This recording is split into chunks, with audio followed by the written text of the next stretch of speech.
하나님께 감사드립니다. 또 이렇게 코로나 바이러스 사태로 리스트릭션이 있는 가운데서도 찬양하고 또 이렇게 남성 중창 통해서 하나님께 영광 돌리심을 감사합니다. 이렇게 표현하지 못하는 답답함이 있잖아요. 여러분 하나님께 영광 돌리고 싶은데 마스크 쓰고 있다는 게 얼마나 답답합니까? 우리 손으로도 박수로도 한번 하나님께 영광 드리면 좋겠습니다. 하나님 우리 마음을 알고 계신 줄 믿습니다. 또 우리의 답답함도 잘 인내하고 잘 참으면 하나님께 주시는 은혜 가운데 인도된 줄 믿습니다. 오늘 이재석 씨라고 있는데 한국 광고계 천재라고 이렇게 알려져 있습니다. 어릴 때 이분이 그림 그리는 거 좋아하셨는데 공부에는 도통 관심이 없었습니다. 어느 날 학원에 선생님이 넌 그림 그리는 재주가 있구나 이런 말 한마디에 격려를 받고 그때부터 열심히 공부해서 지방의 대학을 들어가게 되었습니다. 근데 세상은 지방대 나온 사람들 색안경 끼고 바라보면서 인정해주지 않았습니다. 그래서 자신의 그림을 알아주는 더 넓은 세계로 나아가기 위해서 길을 쓰고 영어 공부해서 미국으로 건너갔습니다. 미국 학교도 마찬가지였습니다. 밤새 열심히 그림 가져가면 훅 훑어보고 넥스트 이러면서 제대로 봐주지 않았다고 했습니다. 그래서 학교가 알아주지 않으면 학교를 나가서 세상에서 인정받겠다고 어떤 미술 작품 광고 대상 같은 데 이렇게 출품했는데 거기서 금상을 받고 그때부터 이름이 알려지게 되었습니다. 그가 나중에 그런 말을 했습니다. 세상이 나를 알아주지 않으면 내가 세상의 룰을 바꾸면 되는 거 아닙니까? 이렇게 말했습니다. 세상이 나를 알아주지 않아요. 그럼 판을 바꾼다는 거죠. 굉장한 도전의식과 청년들이 많이 가지는 그런 마음이라고 생각합니다. 청년의 때를 특징 짓는 많은 말들이 있는데 그 중에 바로 하나가 도전의식이라고 생각합니다. 청년의 때는 실패 두려워하지 않습니다. 장애물이 있으면 뛰어넘든지 돌아가든지 아니면 세상이 나를 알아주지 않으면 내가 세상의 룰을 바꾸면 되지 이렇게 도전하고 노력하는 것이 청년의 정신, 청년의 마음을 가진 분들의 모습이라고 생각합니다. 그런데 그런 청년들이 꼭 기억해야 되는 거 있습니다. 오늘 그 말씀을 나누려고 합니다. 그래서 청년은 아니더라도 우리가 주님의 말씀을 통해서 교훈을 얻고 하나님 기뻐하는 그 청년의 삶, 믿음의 삶, 승리하게 되시면 좋겠습니다. 첫째로 기억할 말씀은 근심과 악을 제거하라라는 것입니다. 근심과 악을 제거하라. 이 전도서의 말씀은 솔로몬 왕이 노년에 자기 인생을 회고하면서 모든 지혜를 총동원해서 남은 후배들에게 어떻게 사는 게 지혜로운 삶인지 알려주는 말씀입니다. 9절 말씀에 보면 이렇게 말씀하시죠. 청년이여 내 어린 때를 즐거워하며 내 청년의 날들을 마음에 기뻐하여 마음에 원하는 길들과 내 눈에 보이는 대로 행하라. 그러나 하나님이 이 모든 일로 말미암아 너를 심판하실 줄 알라라고 하였습니다. 오늘 말씀 보니까 청년의 때는 정말 즐거움으로 가득한 때다라고 하였습니다. 청년 때는 몸과 마음이 최고의 기능을 가질 때 아니겠습니까? 밤샘 하고 예배 와도 끄떡 없는 게 이제 청년이죠. 그리고 한번 쑥 보면은 다 외워지는 것 같고 그럴 때가 청년의 때입니다. 그리고 또 감정적으로도 굉장히 건강하지요. 그래서 어제 다투어도 다음 날 만나서 화해할 수 있고 이런 거. 그러니까 몸도 그렇고 그다음에 지성도 그렇고 마음도 그렇고 제일 건강하고 또 황금기가 바로 청년이 아닌가 생각합니다. 솔로몬이 이 청년의 때를 인정하죠. 그 시간 즐겨라. 도전해라. 노력해봐라. 원하는 것을 행하도록 격려하고 있습니다. 그런데 이 말씀은 육체적으로 쾌락을 즐기며 살아라 이런 말씀하는 것이 아닙니다. 왜냐하면 그 뒤에 무슨 말씀이 있냐면은 하나님이 이 모든 일로 말미암아 하나님이 청년 때 했던 그 모든 것들을 말미암아 나중에 심판하실 걸 생각하면서 현재 그것을 생각하면서 노력하고 도전하고 라고 하고 있습니다. 그래서 청년의 때에 어떻게 살아야 됩니까? 청년의 때를 소중히 여겨야 됩니다. 이 청년의 때에 무엇든 도전하자. 하다 안 된다고 포기하지 말고 세상이 안 바뀌면 내가 세상의 룰을 바꾸면 되지, 그런 마음으로 도전해 나가라는 것입니다. 그렇게 노력하고 최선을 다하고. 그런데 그러면서 함부로 행해서는 안 돼요. 왜? 나중에 하나님 앞에서 심판받을 것을 알고 정직하게 또 바르게 그렇게 노력하고 도전하라라는 말씀인 것입니다. 보면 10절에 보니까 그런즉 근심이 내 마음에서 떠나게 하며 악이 내 몸에서 물러가게 하라. 어릴 때와 검은 머리의 시절이 다 헛되니라라고 했습니다. 청년의 때를 지혜롭게 보내고 가장 소중히 보내기 위해서 교훈하면서 솔로몬이 무슨 조언을 줬냐면은 근심과 악을 떠나가게 하라라고 하였습니다. 청년의 때는 어떻게 보면 걱정할 게 참 많은 때입니다. 취직도 해야 되지요. 공부도 끝내야 되지요. 또 취직은 요즘 또 얼마나 경쟁이 심해졌어요. 취직되었다 해도 그 안에 살아남기가 보통 어려운 게 아니지 않습니까? 또 결혼도 해야 되는데 마음 맞는 배우자 찾는 게 쉬운가요? 주위에 들려오는 소식 들어보면 다 어려움 겪는다는 그런 소식이 들려오고, 그리고 내가 과연 결혼에 잘 살 수 있을까 자신도 없고요. 그래서 미래를 생각하면은 걱정만 있는 거예요. 걱정은 있는데 과연 내가 거기까지 갈 수 있을까? 답이 잘 찾아지지 않은 그럴 때 있습니다. 그럴 때 오히려 그럴 때 그거 가지고 걱정하고 근심하게 되면 상황은 더 나빠지는 거죠.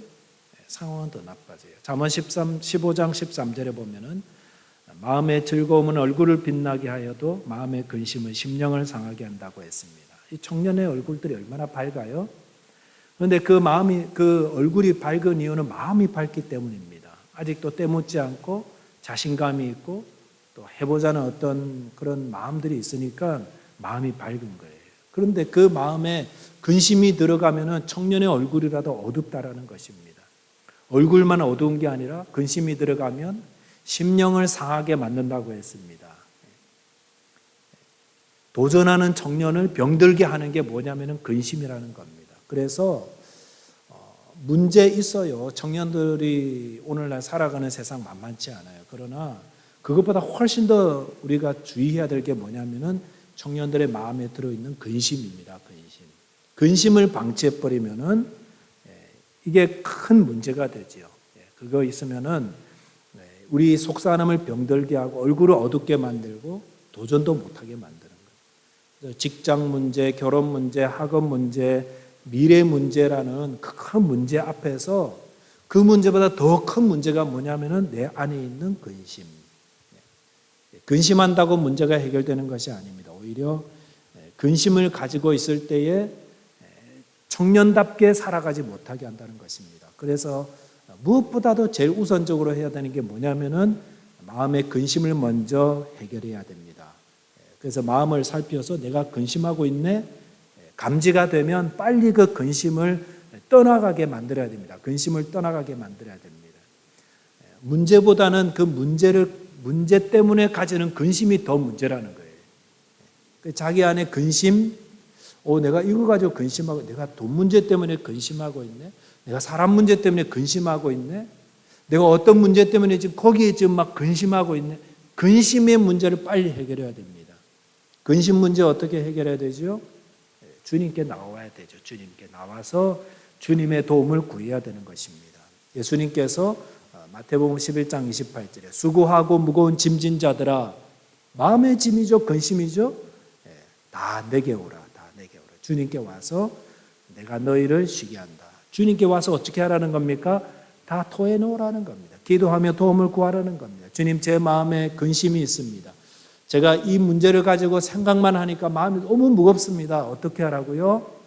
그 가지고 해결하고 그냥 가는 게 아니라 빨리 이게 마음에 짐이 되지 않고 확신이 있고 평안이 있고 이거 가지고 할 수 있어. 내게 능력 주신 자 내가 뭐든 할 수 있어. 주님이 합력하여 선을 이루실 거야. 걱정할 거 하나도 없어. 기도하며 하나님의 도움을 구해서 빨리 근심 문제를 풀고 가야 그게 바로 청년 같은 신앙으로 도전하며 살아갈 수 있다는 것입니다. 근심은 절대로 방치하면 안 됩니다. 여러분 마음에 어떤 근심이 있습니까? 방치하지 마십시오. 해결하십시오. 문제를 해결하라는 게 아니라 근심을 빨리 해결하는 겁니다. 그 다음에 또 뭘 물러가게 하라고 그랬습니까? 악을 물러가게 하라고 그랬습니다. 정년의 때는 인생의 황금기지만 또 가장 쉽게 악에 유혹받을 수 있는 때입니다. 세상에 이제 나가잖아요, 청년들이. 근데 세상은 악으로 충만해 있습니다. 그래서 세상에 도전하면서 막 나가다 보면은 여기저기 유혹의 손길들을 자꾸 만나게 됩니다. 그럴 때에 그 악과 타협하거나 죄를 지어서는 안 된다라는 겁니다. 여기저기 악과 손잡았다가 일평생 후회하는 분들이 얼마나 많습니까? 악과 손잡고 죄를 지었다가 무너지는 인생 얼마나 많습니까? 그러니까 부정직한 방법 사용하지 말고 또 쉽게 돈 벌려 하는 유혹 거부해야 됩니다. 떠나보내라고 그랬습니다. 쉽게 돈 벌려고 하면 안 됩니다. 인생을 쉽게 살려고 그러면 안 됩니다. 열심히 일해서 버는 돈을 만족할 줄 알아야 됩니다. 사기 사건의 대부분이 어떤 사람들이 연루됩니까? 쉽게 돈 벌려 하는 사람들이 연루되는 거예요. 돈은 어떻게 법니까? 주님께서 말씀하셨죠. 이마에 땀이 흘려야 버는 게 그게 하나님의 뜻 안에서 버는 겁니다. 또한 정욕을 따라서 죄를 지으면 안 됩니다. 청년의 때는 정욕이 막 끌어넘칠 때입니다. 그런데 그 정욕을 잘못 사용하면 큰일 납니다. 다 잃어버리고 한 조각 떡만 남는다고 그랬습니다. 한 조각 떡. 가진 거 다 잃어버려요. 그리고 나중에는 딱 한 조각 떡 그거 하나만 붙드는 인생이 될 수 있습니다. 그래서 이 청년의 정욕이라는 것은 성적인 욕망만을 의미하는 것이 아닙니다. 청년의 때 얼마나 향락을 좋아해요? 또 헛된 영광 막 구하지요? 또 자기 힘을 과시하고 싶고 자기 능력 드러내어서 성공하는 거 보여주고 싶고 이게 다 청년의 정욕이라는 것입니다. 바울이 청년 디모데에게 이렇게 편지했습니다. 또한 너는 청년의 정욕을 피하고 주를 깨끗한 마음으로 부르는 자들과 함께 의와 믿음과 사랑과 화평을 따르라라고 했습니다. 바울이 청년의 정욕이 있다는 거 알아요, 디모데에게. 그럴 때 어떻게 하라고 그랬습니까? 그건 피하는 거다. 청년의 정욕은 피하는 겁니다. 정욕에 사로잡히는 상황 피해야 됩니다. 요셉은 유혹의 자리를 피했습니다. 생각으로도요, 정욕이 사로잡히지 않도록 생각 속에서도 피해야 됩니다. 마음에 정욕이 들어올 때에 속히 주님께 도움을 구하면서 회개해야 됩니다. 그리고 주위의 믿음의 사람들 그 안에 있으면서 의로운 일, 믿음의 일, 사랑의 일, 화평에 이르기를 힘쓰라고 하였습니다. 그런데 이렇게 악을 멀리하고 근심을 멀리하고 할 때에 기억해야 될 중요한 사항이 있습니다. 그것은 악과 싸울 때에 절대로 포기하지 말라라는 것입니다. 우리는 하나님의 나라 갈 때까지 계속해서 악과 싸울 겁니다. 근심을 멀리할 겁니다. 마음을 악이 막 지배하려 그럴 때에 그것을 피하고 또 회개하고 그러면서 또 하나님께 나아가고 그러는 겁니다. 그런데 그 싸움 절대로 포기해서는 안 됩니다. 이 말씀을 드리는 이유는 실패할 수 있다라는 겁니다. 실패했을 때에 실패한 것보다 더 나쁜 게 뭐냐면은 포기해버리는 것입니다. 자포자기하는 것입니다. 이게 제일 무서운 겁니다. 우리가 싸우는 이 싸움은 이미 예수 그리스도께서 이기신 싸움인데, 그러니까 우리가 믿음으로 싸우다 보면 때로는 넘어지기도 하고 실수하기도 하지만 결국은 예수 안에서 승리할 겁니다. 승리한 싸움입니다. 그러니까 끝까지 싸우면서 악을 이겨나가야 된다는 것입니다. 청년들뿐만 아니라 저와 여러분 모두가 우리의 마음의 근심과 싸우시기 바랍니다. 근심을 멀리 하시기 바랍니다. 그리고 악과 손잡으려 하지 말고 악을 물리치심으로 주 안에서 승리하시는 저희 모두 되시기를 주님의 이름으로 축원드리겠습니다. 두 번째는 청년의 때 창조주를 기억하라고 그랬습니다. 청년의 때 반드시 해야 되는 거, 나를 지으신 창조주 하나님을 기억하며 살아가는 겁니다. 본문 12장 1절 보면은 너는 청년의 때에 너희 창조주를 기억하라. 곧 공고한 날이 이르기 전에라고 하였습니다. 솔로몬은 청년의 때에 피해야 될 것 두 가지, 근심을 피하고 악을 멀리하고, 그런 다음에 청년의 때에 해야 되는 것 한 가지를 말씀했는데 그것은 너의 창조주를 기억하는 것이라고 하였습니다. 청년의 때에는 근심과 악을 멀리하는 대신 창조주 하나님을 기억하며 가까이 해야 됩니다. 창조주 하나님을 기억한다는 것은 하나님을 잘 섬기며 믿음으로 살라라는 것입니다. 믿음 우선의 삶을 살라라는 것입니다. 그런데 오늘 본문을 이렇게 묵상하다 보니까 청년의 때 해야 할 일을 이렇게 처음으로 1번 너의 창조주를 기억하라. 2번 어디 있지? 안 보여요. 1번밖에 안 보여요. 1번 너의 창조주를 기억하라. 2번 2절, 3절, 4절 끝까지 읽어봐도 안 보여요. 무슨 말입니까? 청년의 때 오로지 기억하고 해야 될 것은 너의 창조주 하나님을 기억하는 것, 이거밖에 없다라는 겁니다. 청년의 때 얼마나 할 게 많아요. 청년이 해야 할 일. 여러분 가까이 있는 분들에게 청년의 때로 돌아가면 하고 싶은 거, 꼭 해야 되는 거 한번 적어주세요 하면은 아마 막 적어줄 거예요. 이것도 하고 저것도 해보고. 그런데 솔로몬도 다 해봤잖아요. 솔로몬은 돈도 벌어봤, 돈 어마어마하게 많았죠. 그 다음에 공부도 뭐 너무 많이 했죠. 지혜를 말하라 그러면 솔로몬만큼 지혜로운 사람 없죠. 그 다음에 사랑은 솔로몬만큼 사랑 많이 해본 사람이 있을까요? 해볼 거 다 해본 사람이에요. 근데 그 사람에게 가서 청년의 때 해야 할 것 좀 적어주세요 했더니 딱 한 가지만 적어주더라는 겁니다. 그게 뭡니까? 너의 창조주를 기억하라. 이것만 잘 되면 된다라는 겁니다. 왜 솔로몬이 이 한 가지만 이야기할까요? 여러분 전도서는 주제가 뭡니까? 헛되다죠. 헛되다. 그래서 전도서 1장 2절 시작합니다. 헛되고 헛되며 헛되고 헛되니 모든 것이 헛되도다. 헛되지 않은 게 없어요. 해 아래 새 것은 아무것도 없어요. 이것도 해봐도 헛되고요. 저것도 해봐도 헛되고요. 이 땅에 생하는 모든 것들이 다 나중에 보니까 지금은 굉장히 의미가 있는 것 같은데 나중에 보니까 다 헛돼요. 공부 많이 해서 성공한 거 헛돼요. 사업을 많이 해서 큰 집 짓고 금은부화로 가득 채우고 헛돼요. 많은 사람들과 연애하고 사랑을 나누고 했는데 그것도 헛돼요. 좋은 데 가서 좋은 거 먹고 좋은 집 짓고 좋은 차 타고 주위에 막 사람들 파티하고 근데 다 헛돼요.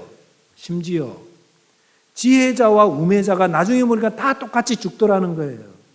그리고 다 헛돼요. 지혜를 가지고 살았으면 뭐해요? 죽고 나니까 땅에 묻힌 건 다 똑같은데 좀 듣다 보면 허무주의에 빠질 수도 있는 것 같은데 좀 걱정되긴 하지만 틀린 말은 아니죠. 다 맞는 말이잖아요. 이렇게 사나 저렇게 사나 다 죽는 건 마찬가지인데 그러니까 이렇게 산들 어떻고 저렇게 산들 어때 이런 이야기가 나오잖아요. 근데 이렇게 헛된 이야기 하면은 청년 때 그럼 할 일이 뭐해서 나중에 죽는 건 마찬가지인데 그런데 그러면서도 전도서에서 무엇을 말씀하냐면 청년 때는 너의 창조주를 기억하라 이렇게 말씀하고 있습니다. 다 헛되다고 하면서 왜 너의 창조주를 기억하라고 말할까요? 그것은 청년의 때 꼭 이것은 하라. 그래야 헛된 인생 되지 않는다라는 것입니다. 사람들이 명성을 얻는 것이 나중에 헛되다고 하고 그 다음에 큰 부자가 되어서 좋은 집 짓고 좋은 차 타고 좋은 데 살면서 좋은 음식 먹고 이것도 나중에 헛된 인생이라고 그러고 왜 그럴까요? 그런 것이 우리의 삶에 의미를 주지 못한다는 겁니다.